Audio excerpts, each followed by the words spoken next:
Well, hello, folks. Hello. Well, my camera on this program just suddenly decided that it wants to work.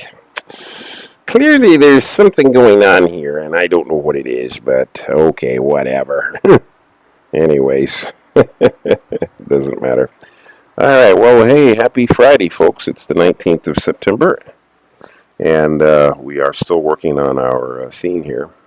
And actually, I just got my Storyboard Pro working again, so I will be probably the next week maybe going back. But I don't know. I may stay on this until I can get those bubbles done. I'm kind of inspired to keep working on this until I get a little further on it. So let's see. So yeah, I think I'm gonna do that because we're so close here to finishing this that I think I'd rather just stick with it till we get her done, as it were. So we're gonna stay the course, as they say. Stay the course. Yes. Sometimes you need to stay the course. So we're gonna do exactly that. Yes.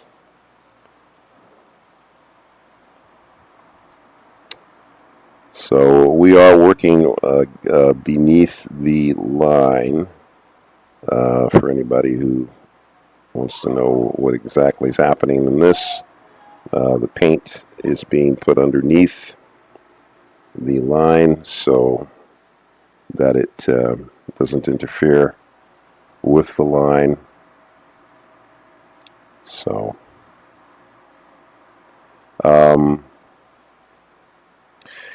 back in the day when everything was painted on acetate, back in the day of ink and paint in the truest sense, there was a procedure for painting cells. And the procedure was that the small areas would be painted first, and then the larger areas would be painted last. And the way I found this out was because I worked on a project where they needed some extra people that could paint the acetate cells, and they had someone there who was obviously a professional painter, someone that was all she did. And back in those days, by the way, most of the ink and paint people were female. And I think, well, the Disney company said that their reasoning for that was that women were a lot more sensitive to do very careful work. And so they used that as the excuse for why it was mostly women doing ink and paint. Though there were quite a few women actually that were artists, that actually did some of the artwork, or some of the very significant artwork actually. So yeah.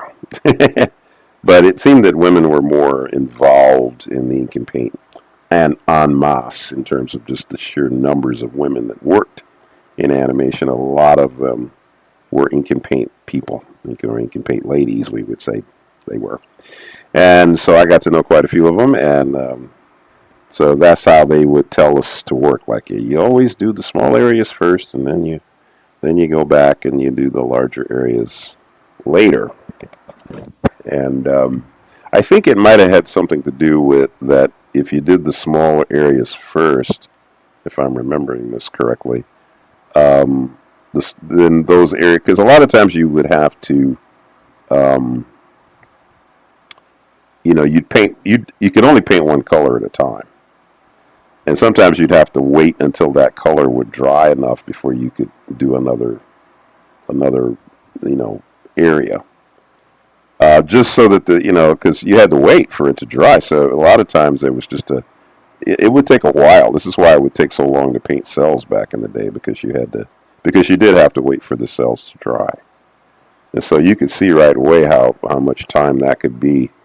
Would become quite a significant amount of time that you would have to wait and to get the work done. So it was a tricky business.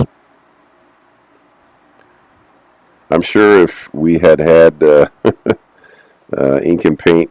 We had digital paint back then. I'm sure a lot of the ink and paint ladies would have been very happy with that. Though a lot of them were really very good. I mean, they the stuff that they could do was really quite remarkable.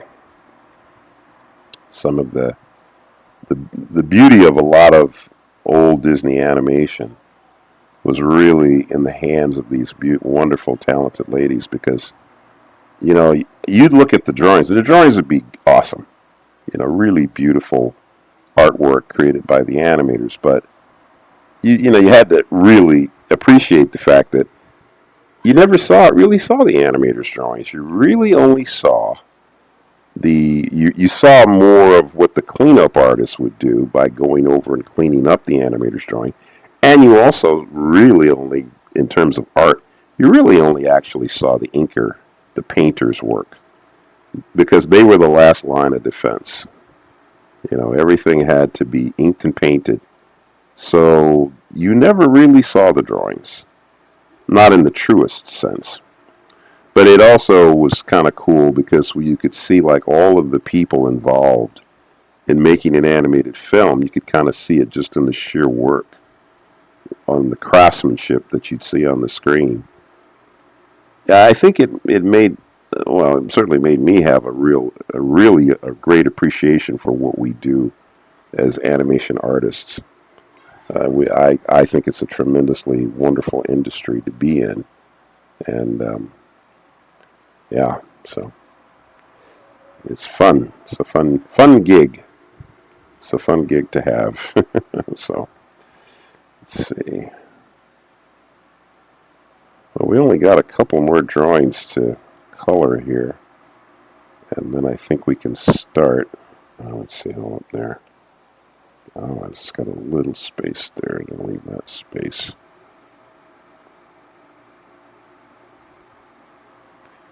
Okay.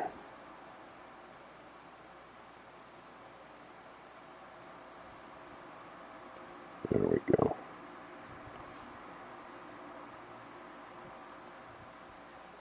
Yeah.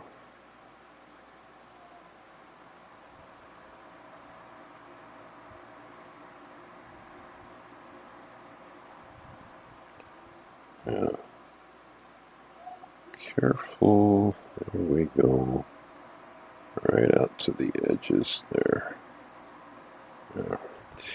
Okay.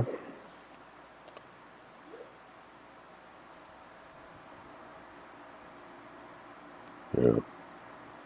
Yeah, the ink and paint ladies would have, boy, they would have really taken to something like this if had it existed back in the days of Pinocchio and Snow White and all that. I'm sure it would have made the job a lot easier. But all the more reason why, when you look at those old films, it's just amazing when you think about the actual sheer effort that was put into making those things. It's just astonishing how talented these people had to be to do what they did. You know, it's just remarkable work. I marvel at it even today. I really do. I know I've said this before, but I don't think even today, with all of our wonderful technical advances, that we create anything that's even remotely as good as some of the older animation projects. Some of those older animation projects are just remarkable when I think about the sheer effort put in that someone had to do to get the stuff animated and painted and rendered. You know, because there's some of the stuff, especially a lot of the Disney stuff, a lot of times you're looking at stuff that's highly illustrated, you know, and it's moving around, you know. You know, like Fantasia, you know, is loaded with that kind of thing. And I look at, you know, Sorcerer's Apprentice. You know, the sorcerers they got shadows and light effects and everything, and a lot of that stuff is actually hand drawn. You know, they used to do a lot of things like they do different types of camera exposures to give things a light effect or something, but they still had to draw where the light was going to go. And I just marveled at that. And like even now, I just look at it, and go, man, you know, it means a lot when you know how much work that it actually takes to do that. You know, a lot of you young folks, you don't have any concept of how much work something like that would be. You know, you might look at it, you might kind of not think too much of it, but when you know how much actual work it is, that's when it just kind of can blow your mind when you stop and think about what it took to get it done. And the fact that you had literally hundreds of people, sometimes thousands of people, working on one project to get it finished. And what it would take to accomplish that. You know, just that, you know, is really kind of amazing in and of itself, really. And I keep forgetting I can drop color in here. Silly me. There we go.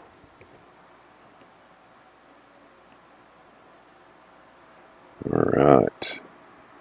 Now we get down to the last frame of color here. Alright. There we go.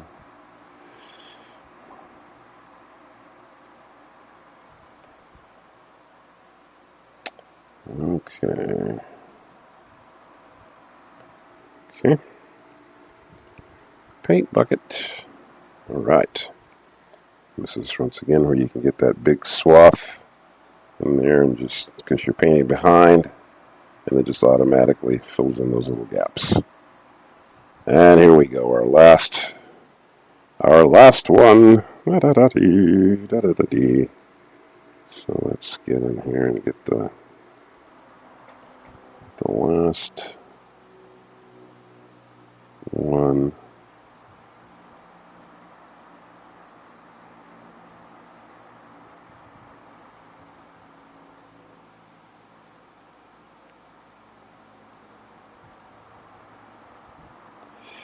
There we go.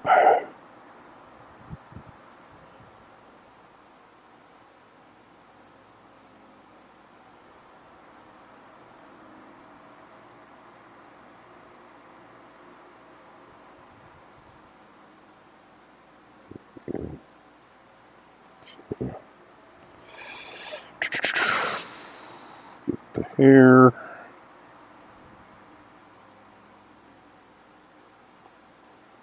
Work on that, controlling the brush so that you can taper your line as you're painting. So you start out with a very light touch, and then you kind of, you know, as you move your brush across the surface, then you can put more pressure.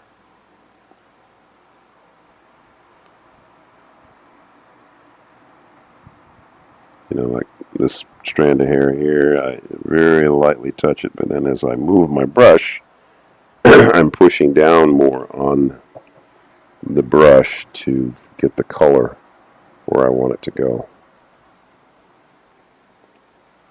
Okay.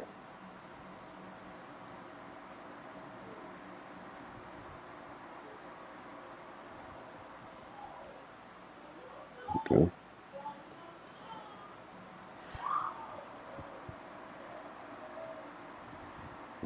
Okay. Okay. And last but not least, paint bucket. Okay. And I'll swath our color over there, and there you go, baby. Now we've got our scene all painted. Let's save it and play.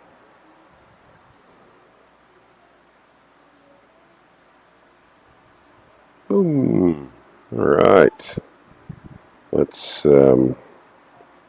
me bring this down to 100, and then we'll move it up to here so you can see it. There we go. Great.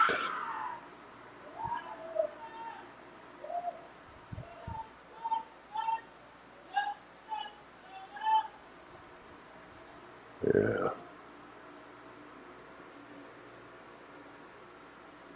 Okay.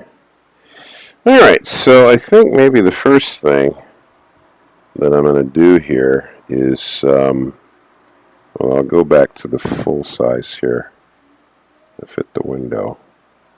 So I think what I'm going to do is go to the first image here.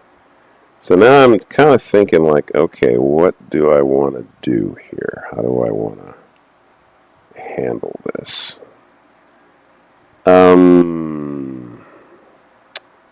Well, um, well, I think what I'm going to do is shift this from drawing behind to drawing in the front. Go down to a very small brush. We'll go down to say, I'd say maybe a 6 pixels, 6, 7 pixels. Okay. Okay, so then I'm going to use some very light blue here.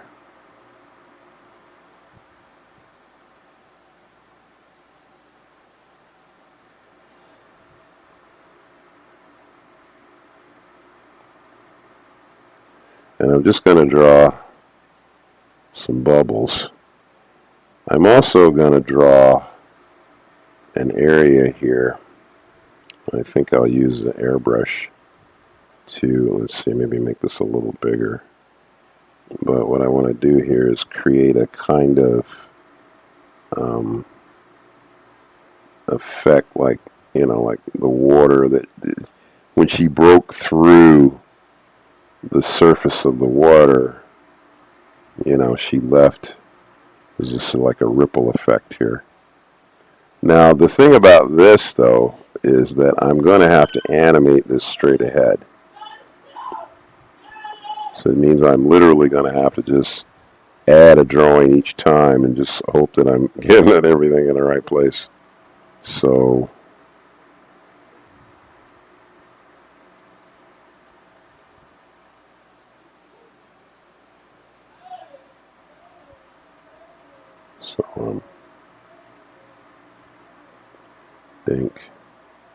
think. So this has got to radiate out, you see, like that. Think. Maybe a little bit here. Think. And go back.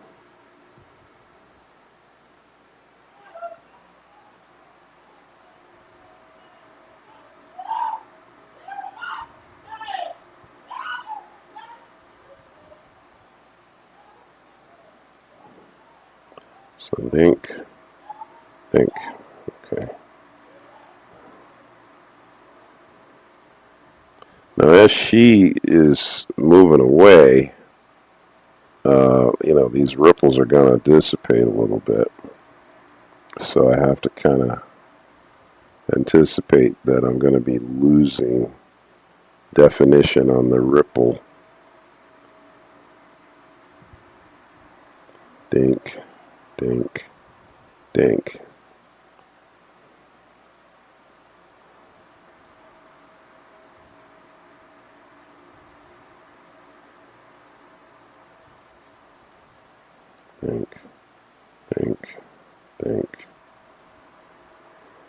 Okay, yeah, so see, then she's coming closer.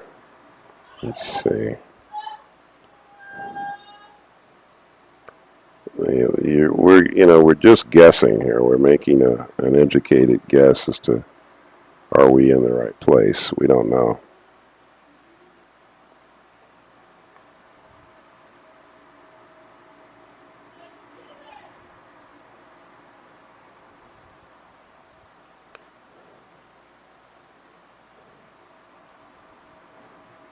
So now as we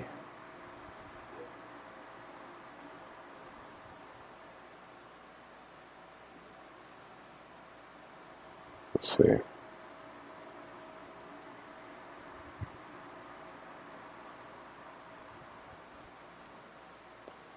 Yeah.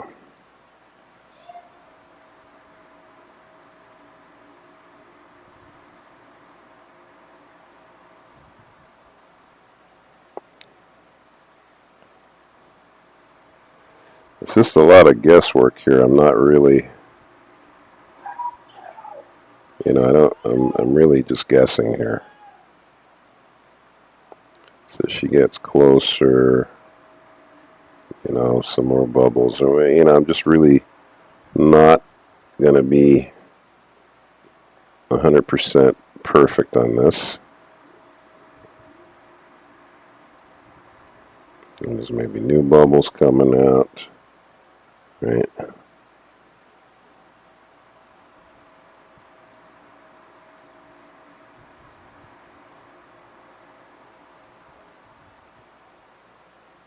And bubbles are going to disappear too. Some bubbles are just going to disappear, which is good because we need to kind of not get too specific about where bubbles are. With some that are here and some that aren't here. As she turns, and I can lose the bubbles in here too. That might be to my advantage. As she turns, some of these bubbles are just going to disappear. Of course, here she's opening her mouth, so maybe she's got more bubbles coming out here. Yeah. And then, maybe there's a bigger bubble there, bigger bubble here.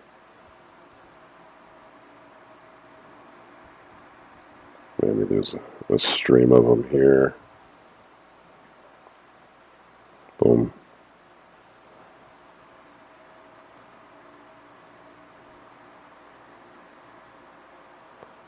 Okay. And she's going away. So,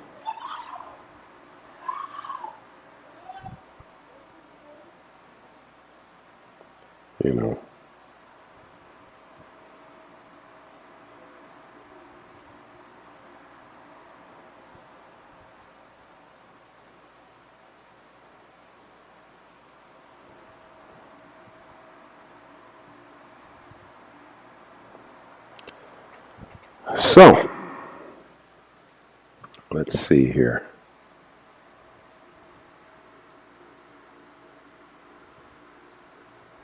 Hold up a second. Let me bring the screen down.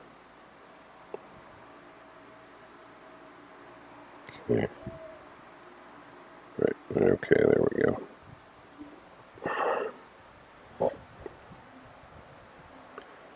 Zoom, boom, splash. Yeah, see, little bubbles there. I think what I might do, I might go in and add some highlights on the face. But you see what I did there with the bubbles? I just animated them straight ahead. I didn't, You could add, if you wanted to be much more specific with your bubbles, you could certainly do a whole layer where you could animate the bubbles and be very specific about it, which would look great. All right, good people. Well, we're at 23 minutes, so we'll stop here. Anyways, hey, that's fun. It was fun. I got a little bit more to do, so we'll finish this up next week. All right, good people. Have a good week. Once again, don't forget to thank God for your gifts and talents. Wouldn't have them without Him, All right, I will see you guys on Monday, and don't forget, Jesus is Lord.